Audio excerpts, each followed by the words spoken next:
Practice చేస్తున్నారండి? మన programs వస్తున్నాయా? చేస్తున్నాను. Right. See, coming to the today's class, చూడండి, లాస్ట్ క్లాస్లో మనం స్టాటిక్ వేరియబుల్ అనే ఒక చిన్న కాన్సెప్ట్ చూసామండి. సో స్టాటిక్ వేరియబుల్ తనక అడ్వాంటేజ్ ఏం చెప్పుకున్నామండి? స్టాటిక్ వేరియబుల్తో మనకి 2 అడ్వాంటేజెస్ చెప్పుకున్నాం. So one advantage is we can use the static variables directly from the main method without using any object. So object తో అవసరం లేకుండా డైరెక్ట్ గానే మీరు మీ స్టాటిక్ వేరియబుల్స్ ని మెయిన్ మెథడ్ నుంచి యూస్ చేయొచ్చు అని చెప్పుకున్నాం అండి. So another advantage is we can use the static variables from any other program. Static variables ని మీరు ఏ ఇతర ప్రోగ్రామ్స్ నుంచి అయినా కాల్ చేయొచ్చు బేస్డ్ ఆన్ ద క్లాస్ నేమ్ను బేస్ చేసుకొని మనం మన స్టాటిక్ వేరియబుల్స్ని వేరొక ప్రోగ్రామ్ నుంచి కాల్ చేయొచ్చు అని చెప్పుకున్నాం. That was our yesterday's class. అది నిన్నటి క్లాస్ అండి. సో ఈ రోజు క్లాస్ ఇష్యూకి వస్తే స్టాటిక్ వేరియబుల్ లానే మనకి స్టాటిక్ మెథడ్ అనే ఒక కాన్సెప్ట్ కూడా ఉందండి. స్టాటిక్ మెథడ్ సేమ్ అండి. స్టాటిక్ వేరియబుల్ మనకి ఎలా హెల్ప్ అవుతుందో స్టాటిక్ మెథడ్ కూడా అలానే హెల్ప్ అవుతుందండి. చూడండి, మనం ప్రీవియస్ క్లాస్లో M1 అనే ఒక మెథడ్ తీసుకున్నాం, M2 అనే ఒక మెథడ్ తీసుకున్నాం. M1 M2 methods. బట్ ఈ M1 M2 అనే మెథడ్స్ని మీరు మెయిన్ మెథడ్ నుంచి కాల్ చేయాలి అంటే ఎలా కాల్ చేస్తున్నాం అండి? So you need to create a object. మీరు మెయిన్ మెథడ్లో కంపల్సరీ ఒక ఆబ్జెక్ట్ని క్రియేట్ చేయాలని చెప్పుకున్నాం. So with using that object only you can call the method. అంటే x.m1 x.m2 మనం ఆబ్జెక్ట్ని బేస్ చేసుకునే మన మెథడ్స్ని కాల్ చేస్తున్నాం. అదే మీరు మీ మెథడ్ ముందర if you make it as a static అంటే పబ్లిక్ స్టాటిక్ అని రాస్తారు అనుకోండి, అంటే స్టాటిక్ M1 అదేవిధంగా M2 కూడా మీరు స్టాటిక్ అని యాడ్ చేశారు అనుకోండి. ఇప్పుడు అడ్వాంటేజ్ ఏంటండి? మీరు స్టాటిక్ అని యాడ్ చేస్తే మీకు వచ్చే అడ్వాంటేజ్ ఏంటి? మెయిన్ మెథడ్ నుంచి మీరు మీ M1 M2ని కాల్ చేయడానికి ఇంకా మీరు మీ ఆబ్జెక్ట్ని యూజ్ చేయాల్సిన అవసరం లేదు. No need to use your object. So directly you can call M1, directly you can call M2. మీరు ప్రీవియస్గా అయితే x.m1 x.m2 అని కాల్ చేసేవారండి. ఇంకా మీరు ఇప్పుడు ఆబ్జెక్ట్ని క్రియేట్ చేయాల్సిన అవసరం లేదు. No need to create this object. So directly you can call your M1, directly you can call your M2. ఒకసారి రన్ చేసి చూద్దామండి. సో రన్ చేసేటప్పుడు మనకి M1లో ఒక 3 స్టేట్మెంట్స్ ఉన్నాయి, M2లో ఒక 2 స్టేట్మెంట్స్ ఉన్నాయి. అవన్నీ కూడా మనకి ప్రింట్ అవుతున్నాయా లేదా చూద్దాం. మనకి ఎగ్జిక్యూషన్ ఎప్పుడు కూడా ఎక్కడి నుంచి స్టార్ట్ అవుతుందండి? Always the execution begins with a main method. So main మెథడ్లో ఫస్ట్ మనకి హాయ్ అనేది ప్రింట్ అవ్వాలి. చూద్దామండి. ఫస్ట్ ఆఫ్ ఆల్ మనకి మెయిన్ మెథడ్లో ఈ హాయ్ అనేది ప్రింట్ అయింది. That means the execution starts with a main method. Next we కాలింగ్ M1 కాల్ చేస్తున్నాం. M1లో ఉండే 3 స్టేట్మెంట్స్ మీరు చూడొచ్చు. సో చూడమ్మా, M1లో మనకి ఎన్ని స్టేట్మెంట్స్ ఉన్నాయి? 3 స్టేట్మెంట్స్ అనేవి ఉన్నాయి. M2లో ఎన్ని స్టేట్మెంట్స్ ఉన్నాయండి? M2లో మీకు 2 స్టేట్మెంట్స్ ప్రింట్ అవుతుంది. సో ఇక్కడ స్టాటిక్ మెథడ్ వల్ల మనకు వచ్చే అడ్వాంటేజ్ ఏంటండి? Just before your method, me method ముందర మీరు స్టాటిక్ అని యాడ్ చేసుకుంటే మీకు అడ్వాంటేజ్ ఏంటమ్మా? We can call the static methods we can call the static methods directly from the main method without using any object. ఇంకా మీరు మీ మెయిన్ మెథడ్లో ఆబ్జెక్ట్ని క్రియేట్ చేయాల్సిన అవసరం లేదు. ఆబ్జెక్ట్ క్రియేట్ చేయకుండానే డైరెక్ట్గా మీరు మీ స్టాటిక్ మెథడ్స్ని కాల్ చేయొచ్చు, స్టాటిక్ వేరియబుల్స్ని కాల్ చేయొచ్చు. సో దీనికి రిలేటెడ్గా వేరొక ఎగ్జాంపుల్ ఉంది, ఒకసారి చూడమ్మా. Observe one more example. So చూడండి, ఇక్కడ నేను పబ్లిక్ క్లాస్ డెమో2 అనే ఒక క్లాస్ తీసుకున్నాను. ఇక్కడ M1 అనే ఒక మెథడ్ తీసుకున్నాను. కాకపోతే M1 అనే మెథడ్కి ఎక్స్ట్రాగా ఏం యాడ్ చేశానమ్మా? స్టాటిక్ అని యాడ్ చేశాను. M1 is a static method. Static మెథడ్స్ని మీరు మీ మెయిన్ మెథడ్ నుంచి కాల్ చేసేటప్పుడు చూడండి, ఇది మెయిన్ మెథడ్ ఓపెనింగ్ బ్రాకెట్, ఇది మీకు main method closing bracket. So inside the main మెథడ్లో ఇంకా మీరు ఆబ్జెక్ట్ని క్రియేట్ చేయాల్సిన అవసరం లేదు. No need to create your object. ఇంకా మీరు మీ క్లాస్కి ఆబ్జెక్ట్ క్రియేట్ చేయాల్సిన అవసరం లేదు. Why? Because the method is the static method. Static మెథడ్ని మనం ఆబ్జెక్ట్తో కాకుండా డైరెక్ట్గానే మీరు మీ M1ని కాల్ చేయొచ్చు. సో M1 కాల్ చేసేటప్పుడు లోపల మనం కొన్ని ఆర్గ్యుమెంట్స్ ఇచ్చాము. ఎక్స్ అనేది ఒక ఆర్గ్యుమెంట్, వై అనేది ఒక argument. Both are integers. That means you can pass 2 integer values. మీరు M1 లోపల ఒక 2 ఇంటీజర్స్ని ఇన్పుట్గా పంపించవచ్చండి. సో ఇక్కడ నేను 10, 20 అని పంపించాను. అంటే ఏమవుతుందమ్మా? 10 అనేది వెళ్ళి ఈ ఎక్స్ ప్లేస్లో రీప్లేస్ అవుతుంది, 20 అనేది వెళ్ళి వై ప్లేస్లో రీప్లేస్ అవుతుంది. సో ఇక్కడ మనకి అవుట్పుట్ ఏం రాసాను చూడమ్మా? 10+20 అంటే x+y అంటే అర్థం ఏంటి? 10+20. అయితే ఈ 10+20ని ఇక్కడ మనం ప్రింట్ చేయట్లేదు. ప్రీవియస్గా మనం ఏం చేసేవాళ్ళమ్మా? ప్రీవియస్గా M1 M2 M3 రాసేటప్పుడు మనం ఏం రాసేవాళ్ళం, system.out.println అని చెప్పి మనం ప్రింట్ చేసేవాళ్ళం. బట్ ఇప్పుడు మనం ప్రింట్ చేయడానికి బదులుగా instead of printing we're returning the value. మనం ఏం చేస్తున్నాం, ఇక్కడ వాల్యూని రిటర్న్ చేస్తున్నాం. రిటర్న్ రిటర్న్ చేస్తుంది. చేయడం అంటే అర్థం ఏంటమ్మా, త్రో చేస్తున్నాం, అంటే బయటికి విసిరివేయబడుతుంది. వీఆర్ థ్రోయింగ్ ఇట్ అవుట్, బయటికి త్రో చేస్తున్నాం. సో ఎలాంటి వాల్యూ బయటికి త్రో అవుతుంది, ఎక్స్ అనేది ఇంటీజర్, వై అనేది కూడా ఇంటీజర్. మరి రెండు ఇంటీజర్స్ ని ప్లస్ చేస్తే మనకి అవుట్పుట్ కూడా ఏ టైప్ వస్తుందమ్మా, ఇంటీజర్ టైప్ నే మనం బయటికి త్రో చేస్తున్నాం. సో చూడండి, ఇప్పుడు M1 కి ముందర మీరు ఇంట్ అని చెప్పి రాస్తున్నారు. అదే మనం ప్రీవియస్ గా ఏం రాసేవాళ్ళం, పబ్లిక్ వాయిడ్ M1 అని రాసేవాళ్ళం, పబ్లిక్ వాయిడ్. ఇప్పుడు వాయిడ్ ప్లేస్ లో ఏం రాసాం, ఇంట్ అని రాసాం. అంటే వాయిడ్ అంటే అర్థం ఏంటమ్మా, it is not returning anything. Void అంటే ఏమీ రిటర్న్ చేయట్లేదు అని అర్థం. బట్ ఆ వాయిడ్ ప్లేస్ లో ఇప్పుడు ఏం రాస్తున్నామా, ఇంట్ అనేది రాస్తున్నాం. That means the M1 is returning integer type. Integer type ని ఇది బయటికి రిటర్న్ చేస్తుంది, బయటికి త్రో చేస్తుంది. ఈ త్రో చేసేది మనం ఎక్కడ క్యాచ్ చేయాలి, where you need to catch it, you need to catch it at the time of method calling. So మెథడ్ని మీరు కాల్ చేసేటప్పుడు you need to catch it into some variable. మీరు ఏదైనా ఒక వేరియబుల్లోకి క్యాచ్ చేయాలి.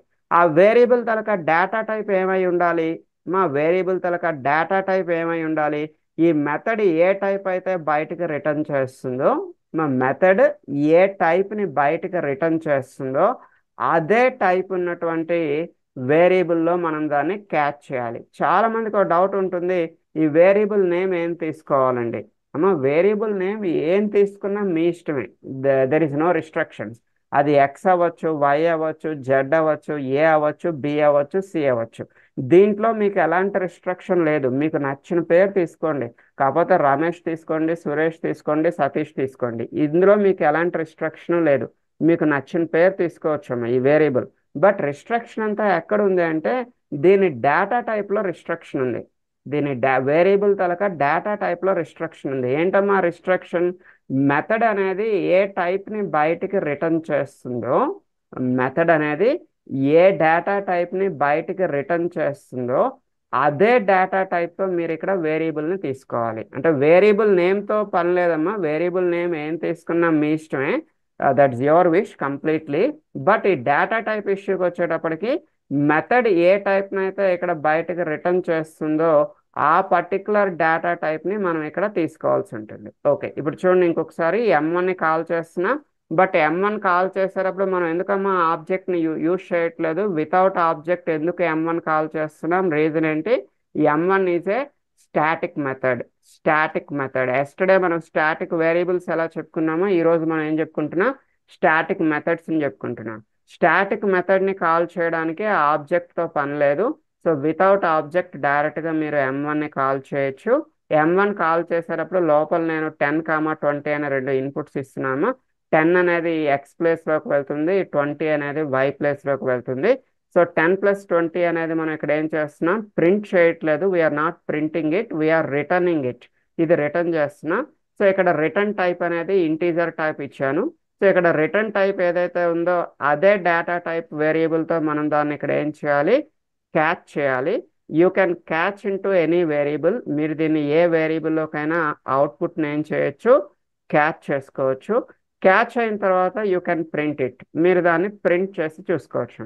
ఆ ఏలో ఏముంది, నేను ఇక్కడ ప్రింట్ చేయమని చెప్పాను, రన్ చేసి చూద్దాం. సో మనకి ఏలో ఏమొస్తుందమ్మా, 10+20 అంటే 30 అనేది ఇది రిటర్న్ అవుతుంది.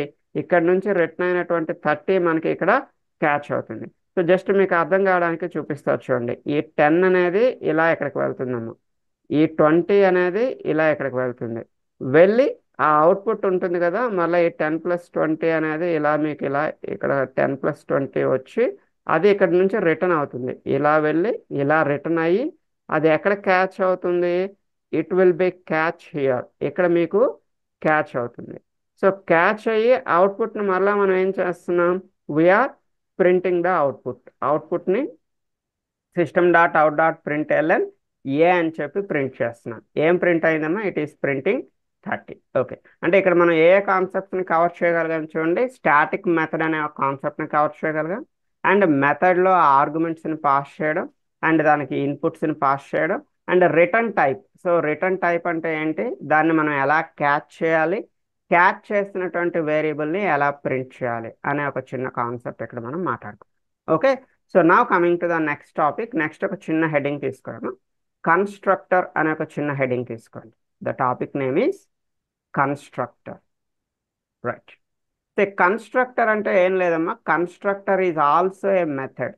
కన్స్ట్రక్టర్ అంటే అర్థం ఏంటమ్మా, constructor is also a method, same like your M1 M2 M3. మనం డైలీ రాసిన M1 M2 M3 లాంటిదే కన్స్ట్రక్టర్ కూడా ఒక మెథడేనమ్మా. బట్ డిఫరెన్స్ ఏంటి అంటే class name and method name both are same. మీరు క్లాస్ నేమ్స్ మీద XYZ అని రాశారు అనుకోండి, మెథడ్ నేమ్ కూడా ఏముండాలి, XYZ ఉండాలి. క్లాస్ నేమ్ ABC అని రాశారు అనుకోండి, మెథడ్ నేమ్ కూడా ABC అనే ఉండాలి. So class name method name రెండు సేమ్ ఉన్నట్టయితే దాన్ని ఏమంటాం, that is called as a constructor. మరి నార్మల్ మెథడ్కి కన్స్ట్రక్టర్కి డిఫరెన్స్ ఏంటి, డిఫరెన్స్ ఒకసారి చూద్దాం. చూడండి, ఇక్కడ నేను పబ్లిక్ క్లాస్ డెమో 5 అని చెప్పి ఒక క్లాస్ తీసుకున్నాను. సో క్లాస్ నేమ్ ఏం తీసుకున్నానో మెథడ్ నేమ్ కూడా అదే తీసుకున్నాము. క్లాస్ నేమ్ మెథడ్ నేమ్ రెండు సేమ్ ఉంటే దాన్ని మనం కన్స్ట్రక్టర్ అంటున్నాం. సో లోపల జస్ట్ నేను ఏం ప్రింట్ చేస్తున్నాను చూడమ్మా, సిస్ అవుట్ అని చెప్పి, for example I'm printing some India అని చెప్పి ప్రింట్ చేస్తున్నాను. సో మీకు డిఫరెన్స్ చూపించడానికి ఈ డెమో 5 అనేది ఒక కన్స్ట్రక్టర్ కదమ్మా. నేను ఒక మెథడ్, నార్మల్ మెథడ్ ఒకటి తీసుకున్నా, M1 అనే ఒక మెథడ్ తీసుకున్నా. M1 మెథడ్లో మనం ఏం ప్రింట్ చేస్తున్నా, ఇట్ ఈస్ ఫస్ట్ మెథడ్ అని చెప్పి ప్రింట్ చేస్తున్నాం. Right. Now coming to the main method. మనం ఎగ్జిక్యూట్ చేసేటప్పుడు ఎగ్జిక్యూషన్ ఎప్పుడు ఎక్కడి నుంచి స్టార్ట్ అవుతుందో, always the execution begins with main method. Main మెథడ్లో మనకి ఫస్ట్ హాయ్ అనేది ప్రింట్ అవుతుంది. హాయ్ ప్రింట్ అయిన తర్వాత మనం ఒక ఆబ్జెక్ట్ని క్రియేట్ చేస్తున్నాం. We are creating a object to the class. So మన క్లాస్కి ఆబ్జెక్ట్ని క్రియేట్ చేసి with that object we are calling M1ని కాల్ చేస్తున్నాం. అంటే మనం రన్ చేసేటప్పుడు అవుట్పుట్ ఏం ప్రింట్ అవ్వాలమ్మా, ఇనీషియల్గా హాయ్ ప్రింట్ అవ్వాలి.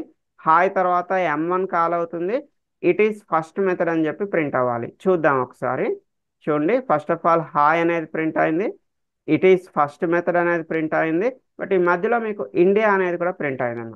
ఎలా ప్రింట్ అయింది ఇది ఇండియా అనేది, అంటే మన కన్స్ట్రక్టర్ అనేది ఎలా వచ్చింది. సో కన్స్ట్రక్టర్ ఎలా ఎగ్జిక్యూట్ అయింది, ఎలా ఎగ్జిక్యూట్ అయింది అంటే at the time of object creation, at the time of object creation టైంలో మనం ఇక్కడ మన క్లాస్ నేమ్ రిపీట్ చేస్తున్నాం కదమ్మా. బిగినింగ్లో క్లాస్ నేమ్ రాస్తున్నాం, ఎండింగ్లో కూడా క్లాస్ నేమ్ రాస్తున్నాం విత్ పారాంథసిస్. దీన్ని ఏమంటున్నాం అంటే it is called as constructor calling. Constructor calling అంటే మీ కన్స్ట్రక్టర్ అనేది ఎప్పుడు కాల్ అవుతుంది, your constructor executes automatically at the time of object creation. మీరు ఆబ్జెక్ట్ని క్రియేట్ చేసేటప్పుడు తనంతట అదే ఎవరిని కాల్ చేసుకుంటుంది, కన్స్ట్రక్టర్ని కాల్ చేసుకుంటుంది. అంటే నార్మల్ మెథడ్ అయితే మీకు అవసరం ఉంటే కాల్ చేస్తారు, మీకు అవసరం లేకపోతే కాల్ చేయరు.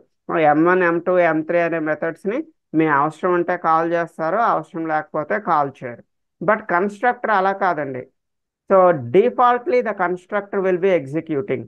సో తనంతట అదే ఎగ్జిక్యూట్ అవుతుంది. ఎప్పుడమ్మా తనంతట అదే ఎగ్జిక్యూట్ అవుతుంది, at the time of object creation. అంటే మీరు ఆబ్జెక్ట్ని క్రియేట్ చేస్తున్నారు అంటే కంపల్సరీ మీకు ఏం కాల్ అవుతుంది, కన్స్ట్రక్టర్ అనేది కాల్ అవుతుంది.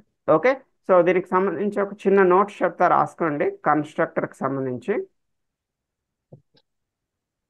చూడండి, ఇక్కడ ఒక చిన్న పాయింట్ ఇక్కడ ఇచ్చాను చూడమ్మా. Constructor in Java is a special method used to initialise the objects of a class లేదా variables of a class.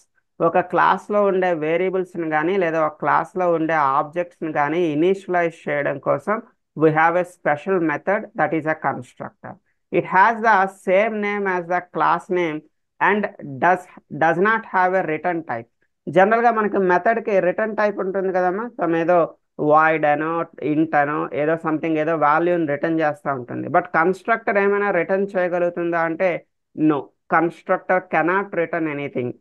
Constructor cannot return anything. మీ M1 M2 M3 అనే మెథడ్స్ ఏదైనా వాల్యూని బయటకు రిటర్న్ చేసే ఛాన్స్ ఉంటుంది. But constructor cannot return anything. Constructors are called automatically constructors are called automatically when an object is created with using a new keyword. మనం new అనే data టైప్తో ఎప్పుడైతే ఒక ఆబ్జెక్ట్ని క్రియేట్ చేస్తామో automatically your constructor will be executing. అర్థమైందమ్మా? Please note it down. ఒకసారి ఈ చిన్న నోట్స్ రఫ్గా తీసుకోండి. సో ఇన్ జనరల్గా మనం మన ప్రోగ్రాంలో ఏమైనా వేరియబుల్స్ని ఇనిషియలైజ్ చేయడానికి లేదా ఏమైనా ఆబ్జెక్ట్స్ని ఇనిషియలైజ్ చేయడానికి ఈ కన్స్ట్రక్టర్స్ని వాడుతూ ఉంటాం. ఎందుకంటే before using the variables and before using the objects it should be initialized. So that's why అంటే డిఫాల్ట్గా జరగాల్సిన పనులన్నీ కూడా ఈ కన్స్ట్రక్టర్లో పెడతా ఉంటుంటాం. And it is not returning anything, అది మెయిన్గా మనం గుర్తుపెట్టుకోవాలి. నార్మల్ మెథడ్స్ అయితే ఏదైనా వాల్యూని బయటకు రిటర్న్ చేయగలుగుతాయి, బట్ కన్స్ట్రక్టర్ మాత్రం ఏమీ రిటర్న్ చేయదు. మీరు వాయిడ్ అని, ఇంట్ అని, ఫ్లోట్ అని, డబుల్ అని ఏమీ ఇవ్వడానికి కుదరదు. సో చూడండి, ఇక్కడ కూడా మన ఎగ్జాంపుల్ చూసేటైతే నేను పబ్లిక్ డెమో 5 అని ఇచ్చాను, బట్ ఇక్కడ ఎలాంటి వాయిడ్ అనేది కానీ ఇంట్ అనేది కానీ ఏం కూడా మనం ఇక్కడ ఇవ్వట్లేదు. There is no return type here. Okay, right. So next ఇష్యూకి వస్తే నెక్స్ట్ ఒక చిన్న హెడ్డింగ్ తీసుకున్నాము. The next topic is operators అనే ఒక టాపిక్. అంటే వన్ మోర్ థింగ్, ఈ ప్రోగ్రామ్ మీకు కావలిస్తే పంపిస్తాను, ఒక్క నిమిషం. ఈ డెమో 5 ఒకటి పంపిస్తాను, సేవ్ చేసి పెట్టుకోండి. కన్స్ట్రక్టర్కి ఎగ్జాంపుల్ ఇది. అండ్ దీనికి ముందర ఒక ప్రోగ్రామ్ మనం ట్రై చేసాం కదమ్మా, డెమో 5 కన్నా ముందర మీకు డెమో 2 అనే ఒక ప్రోగ్రామ్ ఒకటి ట్రై చేశాం కదా, రిటర్నింగ్ ఇంటీజర్ని రిటర్న్ చేసేది. ఇది కూడా మీకు పంపిస్తున్నాను చూడమ్మా, చాట్ బాక్స్లో వేసాను. ప్లీజ్ సేవ్ ద ప్రోగ్రామ్స్ని సేవ్ చేసి పెట్టుకోండి. రైట్. నెక్స్ట్ టాపిక్ తీసుకోండి. The next topic is operators అనే ఒక టాపిక్ తీసుకోండి. సో జావాలో డిఫరెంట్ టైప్స్ ఆఫ్ ఆపరేటర్స్ ఏమున్నాయి? సో చూడండి, arithmetic operator, relational operator, logical operator, concatenation operator, assignment operator. So మనం ఈ ఆపరేటర్స్ అన్నింటినీ ఈ రోజు నుంచి మనం మన ప్రోగ్రామ్స్లో యూజ్ చేస్తూ ఉంటాం. సో చూడండి, అర్థమెటిక్ ఆపరేటర్స్ అంటే మనకు తెలిసిందే, plus, minus, star, division, plus plus, minus minus. So plus plus అంటే ఏం లేదమ్మా, incrementation with 1, incrementation with 1. Minus minus అంటే అర్థం ఏంటి? Decrementation with 1. ప్లస్ ప్లస్ అంటే ఇంక్రిమెంటేషన్ విత్ 1, మైనస్ మైనస్ అంటే decrementation with 1. Next relational operator or comparison operator, like equal to, not equal to, greater than, less than, greater than or equal to, less than or equal to. ఇవి మెయిన్గా మనకు వచ్చి ఉండాలమ్మా, ఎందుకంటే మనం ఎక్కువగా if condition రాసేటప్పుడు లేదా ఫర్ లూప్, వైల్ లూప్ రాసేటప్పుడు మనకి గ్రేటర్ దాన్లు, లెస్ దాన్లు ఇవన్నీ కూడా హెల్ప్ అవుతూ ఉంటాయి. ఒక చిన్న ఎగ్జాంపుల్ చూడండి. ఫర్ ఎగ్జాంపుల్ 8 గ్రేటర్ దాన్ 9 అని ఉంది అనుకోండి. 8 greater than 9, is it true or false? ఇది ట్రూ ఆర్ ఫాల్స్ అమ్మా? 8 greater than, yeah it is false. So అంటే 8 అనేది 9 కన్నా పెద్దది అంటున్నాం. No, it is wrong, it is false. అదే 8 గ్రేటర్ దాన్ 7 అని ఇచ్చాం అనుకోండి, yes the 8 is greater than 7, it is true. అదే మీకు 8 గ్రేటర్ దాన్ 8 అని ఇచ్చాను అనుకోండి, 8 గ్రేటర్ దాన్ 8 అంటే again it is falls. 8 greater దాన్ 8 అంటే ఫాల్స్ అవుతుంది. అదే మీకు 8 greater than or equal to 8, 8 greater than or equal to 8. So ఇక్కడ ఈక్వల్ టు ఉంది కాబట్టి మళ్ళీ మనకి ఇది ఏమవుతుందమ్మా, ఇట్ విల్ బి ట్రూ. మళ్ళీ మనకి ఇది ట్రూ అవుతుంది. అర్థమైందమ్మా? Got it. సో ఇవన్నీ కూడా మనం ఫ్యూచర్లో మన కండిషన్స్, ఇఫ్ కండిషన్స్లోని loops, for loop, while loop ఇవన్నీ మాట్లాడుకునేటప్పుడు మనకి ఇవి హెల్ప్ అవుతుంది. Next logical operators, and or not. And means ఇప్పుడు రెండు కండిషన్స్ మధ్యలో మీరు అండ్ అని పెట్టారనుకోండి, దాని అర్థం ఏంటి? The both condition should satisfy, రెండు కండిషన్స్ సాటిస్ఫై అవ్వాలి అని. ఆర్ అంటే అర్థం ఏంటమ్మా? Any one condition should satisfy, రెండింటిలో ఏ ఒక్క కండిషన్ సాటిస్ఫై అయినా పర్వాలేదు అనుకున్నట్టయితే ఆర్. అండ్ అంటే the both condition should satisfy. Or అంటే ఎనీ వన్ కండిషన్, ఏ ఒక్క కండిషన్ సాటిస్ఫై అయినా పర్వాలేదు. సే నాట్ అంటే నో కండిషన్ షుడ్ సాటిస్ఫై, ఏ ఒక్కటి సాటిస్ఫై అవ్వకూడదు అనుకున్నట్టయితే not. So concatenation, plus is called as a concatenation operator. It is used to concatenating two different data types, and it is used to concatenating two strings. మీరు రెండు స్ట్రింగ్స్ని concatenate చేయాలన్నా, రెండు different data టైప్స్ని concatenate చేయాలన్నా ఒక చిన్న example చూపిస్తాను చూడండి. Yeah, ఇక్కడ చూడండి ఒక ఎగ్జాంపుల్. రమేష్ అనేది ఒక స్ట్రింగ్, రమేష్ అనేది ఒక స్ట్రింగ్, 5 అనేది ఒక న్యూమరిక్. సో ఒక స్ట్రింగ్ని ఒక న్యూమరిక్తో కంకాటినేట్ చేయాలి అంటే రెండు పక్క పక్కన రావాలి అనుకున్నట్టయితే we can use plus plus అనే ఆపరేటర్ని మనం యూస్ చేయొచ్చు. అదేవిధంగా ఒక న్యూమరిక్ని ఒక స్ట్రింగ్తో కంకాటినేట్ చేయాలి అనుకుంటే we can use the concatenation. రెండు స్ట్రింగ్స్ని కంకాటినేట్ చేయాలి అనుకున్నా కూడా మీరు ప్లస్ అనే కంకాటినేషన్ ఆపరేటర్ని యూస్ చేయొచ్చు. ప్లస్ అనేది మీకు కంకాటినేషన్ ఆపరేటర్గా పనిచేస్తుంది, as well as plus is a arithmetic operator. Plus అనేది concatenation operator and plus is a arithmetic operator. So arithmetic ఆపరేటర్గా ఎప్పుడు పనిచేస్తుందమ్మా అంటే ఎడిషన్ ఎప్పుడు ఇది ఎడిషన్ చేస్తుంది, ప్లస్కి బోత్ సైడ్స్ ఇరువైపులా మీకు న్యూమరిక్స్ ఉన్నట్టయితే నెంబర్స్ ఉన్నట్టయితే automatically it act like A arithmetic operator. అమ్మ బోత్ సైడ్స్ రెండు వైపులా కూడా నెంబర్స్ ఉన్నట్టయితే మీకు ఇది అర్థమెటిక్ ఆపరేటర్గా పనిచేస్తూ ఉంటుంది. సో నెక్స్ట్ ఇష్యూకి వస్తే assignment operator. Equal to is called as a assignment operator. It is used to assigning some value in to variable. So for example మనం ఇక్కడ ఎక్స్ ఈక్వల్ టు 5 అని ఇచ్చాం అంటే అర్థం ఏంటమ్మా, 5 అనే వాల్యూని తీసుకెళ్ళి మనం దేనికి అసైన్ చేస్తున్నాం, ఎక్స్కి అసైన్ చేస్తున్నాం. It is used to assigning the value of 5 into X. Assigning the value of 5 into X. ఇవన్నీ కూడా మనం మన ఎగ్జాంపుల్స్లో 1 by 1 డిస్కస్ చేస్తూ ఉంటాం. బట్ ఒకసారి ఇంకో చిన్న హెడింగ్ తీసుకోండి, కండిషన్స్ అండ్ లూప్స్ అని చెప్పి ఒక చిన్న హెడింగ్ తీసుకున్నాం. కండిషన్స్ అండ్ లూప్స్ అమ్మ ఇవన్నీ కూడా క్లియర్గా నేను మన రికార్డింగ్ క్లాసెస్లో ఇవన్నీ ఇచ్చానమ్మా. ఈ కండిషన్స్ కానీ లూప్స్ కానీ, సో దీని కంటిన్యూషన్, అరేస్, అరే list, inheritance concept.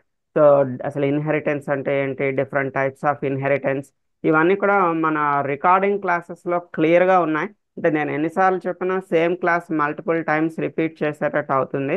So instead of that మీకు ఫ్రీ టైం ఉండేటప్పుడు ఒకసారి మన రికార్డింగ్ క్లాసెస్ని ఫాలో అవ్వండి. మన రికార్డింగ్ క్లాసెస్ ఫాలో అయ్యి దాన్ని ప్రాక్టీస్ చేయండి. మీరు ప్రాక్టీస్ చేసేటప్పుడు మీకు ఎలాంటి ఎర్రర్ వచ్చినా కూడా సో జస్ట్ మన 10:40 క్లాస్లోకి రండి. 10:40 క్లాస్లోకి వచ్చి మీ స్క్రీన్ షేర్ చేయండి. మీకు ఎక్కడ ఎర్రర్ వచ్చిందో నాకు చూపించండి. I will rectify your issues. నేనే మీ ప్రాబ్లమ్స్ని క్లియర్ చేస్తాను. So not only the core Java ఒకటే కాదమ్మా. సో మరి మీకు ఎస్క్యూఎల్ సర్వర్ కానివ్వండి లేదా మన సిలీనియం కానివ్వండి, ఏదైనా కూడా మన వెబ్సైట్ చూడమ్మా, 10 AM class blogspot.com. I mean యూట్యూబ్లో ఎవరైతే క్లాసెస్ చూస్తున్నారో వాళ్ళ కోసం చెప్తున్నాను. సో 10amclass.blogspot.com ఈ వెబ్సైట్లోకి వెళ్ళండి. సో ఇక్కడ మీకు రికార్డెడ్ క్లాసెస్ అని చెప్పి మీకు లింక్ కనిపిస్తుందమ్మా. Click here for recorded classes, లేదా ఎక్కడైనా కూడా క్లియర్గా ఇచ్చాను click here for recorded classes అని చెప్పి. సో మీకు అన్ని రికార్డింగ్ క్లాసెస్ ఇక్కడ అవైలబుల్గా ఉంటాయి. నేను చెప్పేవి మన ఫ్రీ క్లాసెస్ తలక ఆల్ రికార్డింగ్ క్లాసెస్ మీకు ఇక్కడ అవైలబుల్గా ఉంటుంది. సో చూడండి, కోర్ జావా క్లాస్ 1లో నేను ఏం కవర్ చేశానో పక్కన ఇస్తాను ఇక్కడ చూడండి. క్లాస్ 2లో మనం ఏం కవర్ చేస్తున్నాం, క్లాస్ 3లో ఏం కవర్ చేస్తున్నాం, క్లాస్ 4లో ఏం కవర్ చేస్తున్నాం. సో టాపిక్స్ వైజ్గా నేను క్లియర్గా ఇచ్చాను. నాట్ ఓన్లీ కోర్ జావా ఒకటే కాదమ్మా, ఎస్క్యూఎల్ సర్వర్ అండ్ మన వెబ్ డ్రైవర్ అండ్ ఎవ్రీథింగ్. మరి ఇవి ఇన్స్టలేషన్ ఎలా అంటే ఇక్కడ ప్రజెంట్ ఇన్స్టలేషన్ కూడా ఇక్కడ నేను క్లియర్గా ఇచ్చాను. ఎస్క్యూఎల్ సర్వర్ ఇక్కడ మీరు చూడొచ్చు, how to install SQL server. అదేవిధంగా మన వెబ్ డ్రైవర్, మన క్యూఏ టెస్టింగ్ టూల్స్లో మన web driver issue, selenium web driver అనుకున్నాం. వెబ్ డ్రైవర్ కూడా how to install web driver and how to install selenium ఐడిని ఎలా ఇన్స్టాల్ చేసుకోవాలి, సిలీనియం వెబ్ డ్రైవర్ని ఎలా ఇన్స్టాల్ చేసుకోవాలి. సో క్లియర్గా చూడండి ఇక్కడ how to download and install selenium web driver. So web డ్రైవర్ని ఎలా డౌన్లోడ్ చేసుకోవాలి, ఎలా ఇన్స్టాల్ చేసుకోవాలి. సో ప్రతిదీ నేను క్లియర్గా ఇక్కడ ఇవ్వడం జరిగింది. సో బట్ స్టిల్ మీరు ఇది చూసేటప్పుడు, ఈ వీడియో చూసేటప్పుడు మీకు అర్థం కాకపోతే మన 10:40 క్లాస్లోకి రండి. సో నేనే మీ స్క్రీన్లోకి వచ్చి ఇవన్నీ కూడా మీకు డౌన్లోడ్ చేయడానికి హెల్ప్ చేస్తాను. Okay, not only downloading. So మీరు ప్రాక్టీస్ చేసేటప్పుడు మీకు ఏమైనా ప్రాబ్లం వచ్చినా కూడా ఎక్కడ ప్రాబ్లం వచ్చింది నాకు చెప్తే నేను మీకు గైడ్ చేస్తాను. చూడమా, how to install test engine. So test engine ఎలా ఇన్స్టాల్ చేయాలి, so how to install web డ్రైవర్ని ఎలా ఇన్స్టాల్ చేయాలి. సో క్లియర్గా ఇక్కడ మన వెబ్ డ్రైవర్లో కాన్సెప్ట్స్ కానివ్వండి, మన టెస్ట్ ఎంజిన్లో కాన్సెప్ట్స్ కానివ్వండి, మెవన్ ఫ్రేమ్వర్క్ కోసం కానివ్వండి, జావాలో రెగ్యులర్ ఎక్స్ప్రెషన్స్ కానివ్వండి, ఇవన్నీ కూడా క్లియర్గా నేను ఇక్కడ ఆల్రెడీ క్లాసెస్ అన్ని కూడా రికార్డ్ చేసి ఉంచాను. సో మాన్యువల్ టెస్టింగ్ ఇష్యూకి వస్తే మాన్యువల్ టెస్టింగ్లో SDLC means software development life cycle అంటే ఏంటి.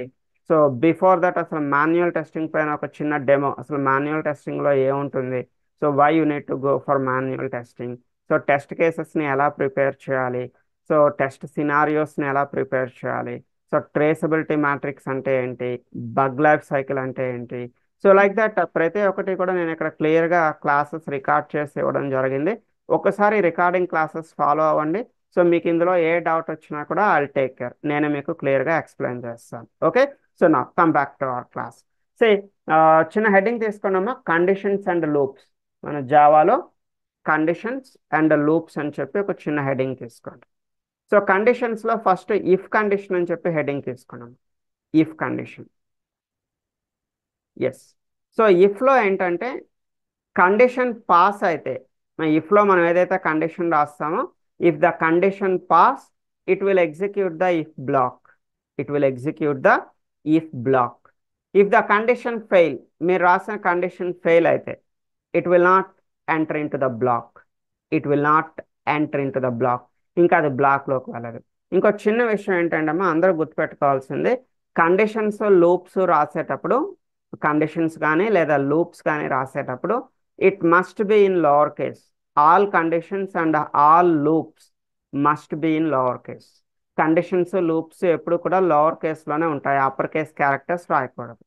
అండ్ కండిషన్స్ అండ్ లూప్స్ రాసేటప్పుడు ఎండింగ్లో సెమీకోలన్ పెట్టకూడదు. There is no semicolon at the end of condition or loop. అది లూప్ అవనియండి లేదా కండిషన్ అవనియండి, ఎండింగ్లో ఎట్టి పరిస్థితిలో మీరు సెమీకోలన్ని యాడ్ చేయకూడదు. రైట్. సో చూడండి, నేను ఇక్కడ ఎక్స్ అనే ఒక వేరియబుల్ తీసుకున్నాను, X equal to 20, X equal to 20 అనే ఒక నెంబర్ ఇచ్చాను. ఇప్పుడు ఈ కండిషన్ పాస్ ఆఫ్ అయ్యేలా ఒకసారి చూడండి, X is greater than or equal to 35, X is greater than or equal to 35. అంటే 20 అనేది ఎక్స్లో ఏముందమ్మా, 20 ఉంది కదా, దాని అర్థం ఏంటి, 20 is greater than or equal to 35. 20 అనేది 35 కన్నా పెద్దది. రాంగ్ కదమ్మా, 20 అనేది 35 కన్నా పెద్దది అనేది it is a wrong condition, it's a wrong. So మనకి లోపలికి వెళ్తుందా, ఇది ఎగ్జిక్యూట్ అవుతుందా అంటే no, it will not execute. ఇది మనకి ఎగ్జిక్యూట్ కాదు. ఒకసారి రన్ చేసి చూద్దాం. సో రన్ చేస్తే ఈ బ్లాక్ ఎగ్జిక్యూట్ అయిందా అంటే దెర్ ఇస్ నో అవుట్పుట్. చూడండి, ఇంకొకసారి రన్ చేస్తున్నా. సో మీకు ఏమైనా అవుట్పుట్ వచ్చిందా అంటే రాలేదు. So there is no output, అది బ్లాక్ లోపలికి వెళ్ళలేదు. ఫర్ ఎగ్జాంపుల్ ఎక్స్ వాల్యూ నేను 20 అని కాకుండా 40 అని ఇచ్చాను. X value for example 40. So now the 40 is greater than or equal to 35. 40 అనేది 35 కన్నా పెద్దది. Now the condition is pass. So when the condition is pass, condition pass అయ్యేటప్పుడు it will enter in to the block, అది block లోపలికి వెళ్తుంది. So మనకి ఆ particular బ్లాక్లో ఉండే స్టేట్మెంట్స్ అన్ని కూడా ఎగ్జిక్యూట్ అవుతాయి. సో ఇఫ్ లాంటిదే మన దగ్గర వేరొక కాన్సెప్ట్ ఉందమ్మా, if else. If else, so if else అంటే అర్థం ఏంటంటే కండిషన్ పాస్ అయ్యేటప్పుడు ఇఫ్ లోపలికి వెళ్తుంది, కండిషన్ పాస్ అయితే ఇఫ్ లోపలికి వెళ్తుంది, కండిషన్ ఫెయిల్ అయితే ఎక్కడికి వెళ్తుందమ్మా, కండిషన్ ఫెయిల్ అయితే it will go to the else black. Condition fail అయ్యేటప్పుడు ఎల్స్ బ్లాక్లోకి వెళ్తుంది. ఇంకో చిన్న విషయం, చాలా మందికి తెలియని విషయం ఏంటంటే ఇఫ్లో కానీ లేదా ఎల్స్లో కానీ, either in if or in else మీరు సింగిల్ స్టేట్మెంట్ రాశారనుకోండి, ఓన్లీ ఒకటే స్టేట్మెంట్ రాశారనుకోండి, single statement, the brackets are optional. ఈ బ్రాకెట్స్ ఏవైతే ఉన్నాయో అవి ఆప్షనల్. అంటే మీరు బ్రాకెట్స్ పెట్టినా మీ ఇష్టమే, బ్రాకెట్స్ పెట్టకపోయినా మీ ఇష్టమే. ఎప్పుడమ్మా, if you have a single statement, only ఒక స్టేట్మెంట్ మాత్రమే రాస్తాయి. But if you have a multiple statements, if you have a multiple statements either in if or else, ఇఫ్లో కానీ లేదా ఎల్స్లో కానీ మోర్ దాన్ వన్ ఒకటి కన్నా ఎక్కువ స్టేట్మెంట్స్ ఉన్నట్టయితే the brackets are mandatory, the brackets are mandatory. ఈ బ్రాకెట్స్ అనేవి కంపల్సరీ మీరు పెట్టాల్సింది. అర్థమైందమ్మా? సో సింగిల్ స్టేట్మెంట్ ఇఫ్లో కానీ లేదా ఎల్స్లో కానీ మీరు ఓన్లీ ఒక స్టేట్మెంటే రాసేటైతే బ్రాకెట్స్ అనేవి ఆప్షనల్, రాసినా మీ ఇష్టమే, రాకపోయినా మీ ఇష్టమే, వర్క్ అవుతుంది. సో లేదా మీరు రాసి చూడండి, మీకు నిజ ప్రాబ్లం ఏమైనా వస్తే నాకు మీ స్క్రీన్ చూపించండి, I will rectify your problem. Okay. So అదే మల్టిపుల్ స్టేట్మెంట్స్ ఉన్నాయనుకున్నట్టయితే the brackets are mandatory. But ఎందుకు స్టూడెంట్స్కి కన్ఫ్యూజన్ లేకుండా ఉంటుందని ప్రతిసారి ఈవెన్ సింగిల్ స్టేట్మెంట్ రాసేటప్పుడు మనం ఈ బ్రాకెట్స్ వాడుతూ ఉన్నాం, మల్టిపుల్ స్టేట్మెంట్స్ రాసేటప్పుడు కూడా వాడుతూ ఉన్నాం. ఎందుకంటే స్టూడెంట్స్కి కన్ఫ్యూజన్ లేకుండా ఉండడానికి. So we're using like that. Okay right. ఇప్పుడు చూడమ్మా, మార్క్స్ ఒక స్టూడెంట్కి మార్క్స్ వచ్చాయి, 20 మార్క్స్ వచ్చాయి. So now the marks are greater than or equal to 35. మరి 20 అనేది 35 కన్నా పెద్దదా? కాదు కదా, రాంగ్ కదా. కండిషన్ ఫెయిల్ అయింది, ఎల్స్లోకి వెళ్తుంది. ఎల్స్లోకి వెళ్ళి మనకి ఏం ప్రింట్ అవుతుందమ్మా? ఫెయిల్ అని చెప్పి ప్రింట్ అవుతుంది. చూద్దాం, ఎల్స్ బ్లాక్లో మనం ఏం రాసాం? Fail, better luck next time అనేది మనకి ఎగ్జిక్యూట్ అవుతుంది. సో అదే మనకి ఇక్కడ ఒక స్టూడెంట్కి ఒక 50 మార్క్స్ వచ్చాయి అనుకోండి. స్టూడెంట్కి 50 మార్క్స్ వచ్చాయి.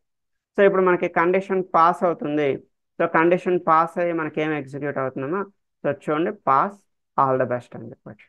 అంటే కండిషన్ పాస్ అయితే ఇఫ్లోకి వెళ్తారు, కండిషన్ ఫెయిల్ అయ్యేటప్పుడు ఎల్స్లోకి వెళ్తారు. So we have one more topic, else if. మరి ఇలాంటిదే మన దగ్గర ఇంకో టాపిక్ ఉంది, అదేంటి? Else if. సో ఒకసారి ఎగ్జాంపుల్ చూపిస్తాను చూడండి ఎల్స్ ఇఫ్కి. అగైన్ మార్క్స్ తీసుకున్నాము, స్టూడెంట్కి వచ్చే మార్క్స్ని బేస్ చేసుకొని వాడికి ఫస్ట్ క్లాసా, సెకండ్ క్లాసా, థర్డ్ క్లాసా లేదా ఫెయిలా అనేది మనం ప్రింట్ చేయాలి. ఇది మన concept. For example assume like one student got 70 marks. ఒక స్టూడెంట్కి 70 మార్క్స్ వచ్చాయి అనుకుందాం. ఇప్పుడు ఈ కండిషన్ పాస్ ఆ ఫెయిలా ఒకసారి చూడము. If condition marks are greater than or equal to 60. మరి చాలామంది ఇక్కడ సెమీకోలన్ పెడతా ఉంటారమ్మా. మనం చెప్పుకున్నాం కదా, కండిషన్స్కి ఎండింగ్లో ఏం పెట్టకూడదమ్మా? సెమీకోలన్స్ పెట్టకూడదు. చూడండి, ఇక్కడ ఇఫ్ కండిషన్కి ఎండింగ్లో సెమీకోలన్ పెడితే ఇమీడియట్గా మనకి ఎల్స్ దగ్గర ఎర్రర్ వస్తుంది. సో కండిషన్స్కి కానీ లూప్స్కి కానీ ఎండింగ్లో మీరు సెమీకోలన్స్ అనేవి పెట్టుకోండి. రైట్. సో ఇక్కడ చూడండి, ఒక స్టూడెంట్కి 70 మార్క్స్ వచ్చాయి. 70 is greater than or equal to 60. కరెక్టే కదమ్మా? 70 అనేది 60 కన్నా పెద్ద నెంబరే కదా. Yes, it is correct. So మనకేం ప్రింట్ అవుతుంది? It will print first class. ఎల్స్లోకి వెళ్తుందా? నో. కండిషన్ పాస్ అయితే ఎల్స్లోకి వెళ్ళదమ్మా. కండిషన్ పాస్ అయ్యేటప్పుడు ఇంకా ఎల్స్ బ్లాక్లోకి వెళ్ళదు, ఓన్లీ ఇక్కడతోనే మనకి ఆగిపోతుంది. అంటే మనకి ఏం ప్రింట్ అవుతుంది? ఓన్లీ ఫస్ట్ క్లాస్ అనేది మాత్రమే ప్రింట్ అవుతుంది. ఫర్ ఎగ్జాంపుల్ ఒక స్టూడెంట్కి 50 మార్క్స్ వచ్చాయి అనుకున్నాం, 50. ఇప్పుడు చూడమ్మా, ఈ కండిషన్ పాస్ ఆ ఫెయిలా? 50 ఈజ్ గ్రేటర్ దాన్ 60. 50 అనేది 60 కన్నా పెద్దది. నో, ఫెయిల్ అవుతుందేమో. కండిషన్ ఫెయిల్ అయ్యేటప్పుడు ఎక్కడికి వెళ్తుంది? It will go to the ఎల్స్లోకి వెళ్తుంది. ఎల్స్లో వీ హ్యావ్ అనదర్ ఇఫ్. ఎల్స్లో మనకి సెకండ్ ఇఫ్ అవుతుంది. బట్ ఈ సెకండ్ ఇఫ్లోకి ఎప్పుడు వెళ్తుంది? When it will go to this second if the first if is failure. If the first if is failure, then only it will go to the second if. Why? Because the second if is a part of the else. Second if అనేది మనకి ఎందులో ఉందమ్మా? else లో ఉంది. So that's why మీకు first if అనేది fail అయ్యేటప్పుడు మాత్రమే సెకండ్ ఇఫ్లోకి వెళ్తుంది. సో సెకండ్ ఇఫ్లో మనకు అదేం చెక్ చేస్తున్నామా? 50 is greater than 45. Yes, the 50 is greater than 45. So మనకి ఏం ప్రింట్ అవుతుంది? సెకండ్ క్లాస్ అని ప్రింట్ అవుతుంది. సో ఇక్కడ ఎల్స్లోకి వెళ్తుందా అంటే no, it will not go to this else. Only ఇక్కడ వరకు మాత్రమే మనకి ప్రింట్ అవుతుంది. మనకి అవుట్పుట్ ఏం ప్రింట్ అవుతుందో presently the output will be second class అని చెప్పి ప్రింట్ అవుతుంది. ఫర్ ఎగ్జాంపుల్ ఒక స్టూడెంట్కి 40 మార్క్స్ వచ్చాయి అనుకుందామా, 40.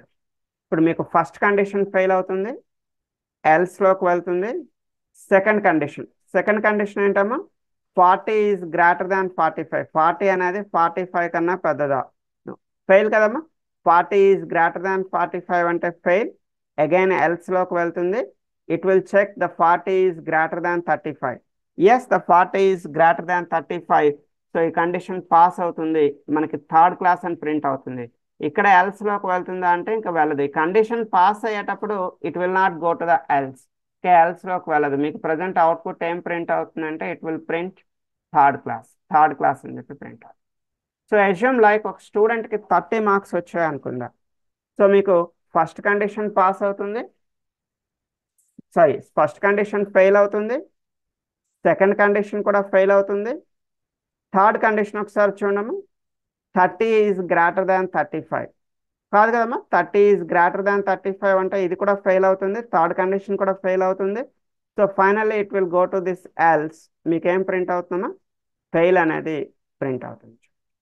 సో ఒకసారి ఇంట్లో ఈ కాన్సెప్ట్ కూడా ట్రై చేయండి. ఎల్స్ ఇఫ్ ట్రై చేసేటప్పుడు చాలా మంది చేసే మిస్టేక్ ఏంటి అంటే ఈ ఎల్స్కి ఇఫ్కి మధ్యలో ఈ స్పేస్ ఇవ్వడం మర్చిపోతారు. So you need to give the space between the else and if. ఎల్స్కి ఇఫ్కి మధ్యలో స్పేస్ ఉంటుంది, గుర్తుపెట్టుకోండి. నెక్స్ట్ ఎల్స్ రాసేటప్పుడు చాలా మంది బిగినర్స్ ఈ క్యాపిటల్ లెటర్ రాస్తూ ఉంటారు, అది that was very big mistake. So ఎట్టి పరిస్థితుల్లో ఇఫ్ కానీ ఎల్స్ కానీ అప్పర్ కేస్ క్యారెక్టర్స్ వాడకూడదు. Compulsory all the conditions and all the loops must be in lower case. అన్ని కండిషన్స్, అన్ని లూప్స్ మనం కంపల్సరీ లోవర్ కేస్లో మాత్రమే రాయాల్సి ఉంటుంది.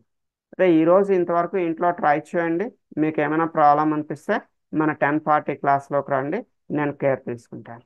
ఓకే, సో నెక్స్ట్ క్లాస్లో మనం లూప్స్ అనేది స్టార్ట్ చేద్దాం. ఫర్ లూప్ ఎలా ఉంటుంది, వైల్ లూప్ ఎలా ఉంటుంది, నెక్స్ట్ అరేస్ అంటే ఏంటి, అరే లిస్ట్ అంటే ఏంటి, ఇలా బిగినింగ్లో కొన్ని రోజులు నేను మీకు ఇలా ప్రోగ్రామ్స్ చెప్తాను. సో ఆఫ్టర్ దట్ మీరు మన రికార్డింగ్ క్లాసెస్ ఫాలో అవుతారు.